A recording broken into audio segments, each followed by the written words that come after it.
বালের জীবন আর ভালোই লাগে না। এই বিদ্যুৎ এদিকে আয় তো। কি হয়েছে, এমন করতেছিস কে? বন্ধু তোদের মতো কপাল কি আর আমার রে? বাপের করলাম একটা মোটরসাইকেল কিনে দিতে, তাও দিল না। বাপের করলাম একটা আইফোন কিনে দিতে, তাও দিল না। বললাম একটা সেকেন্ড হ্যান্ড আইফোন কিনে দিতে, তাও দিল না।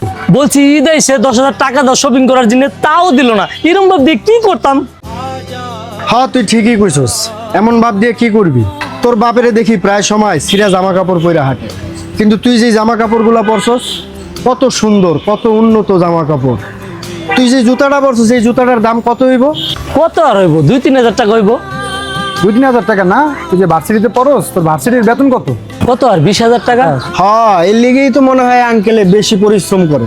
আঙ্কেলটা আমি জীবনে দেখলাম না একটা ভালো জামা কাপড় পরে। ভাই ঠিকই কইছে, এরকম ভাব দিয়ে তুই করবিটা কি? শোন বন্ধু, বাবার টাকা নয়, বাবা থাকাটাই জরুরি। তোর তো বাপ ছিল, আর আমার বাপটা সে ছোটবেলা মারা গেছে। ছোটবেলা থেকে বাপের আদরের বঞ্চিত হয়েছি, কোনোদিন বাপের ওরকম আদর পাইনি।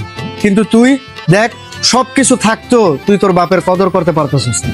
আরে বেটা, বাপ থাকতে বাপের সেবা যত্ন করে নে, বাপ মারা গেলে তখন বুঝবি কি হারাইতেছে। বন্ধু তোরা থাক, আমি আসার সময় আমার বাপের সাথে খুব খারাপ ব্যবহার করে লাইছি। আমি যাই, আমার বাবা তারা মাপ চাবো। বাবা বেঁচে থাকতে তার কাছে মাথা নত হয়ে মাপ চাওয়াটাই বড় সৌভাগ্য, কারণ মানুষ চলে গেলে ক্ষমা চাওয়ারও সুযোগ ফিরে আসে না। ভিডিওটা ভালো লাগলে অবশ্যই শেয়ার করে পাশে থাকবেন।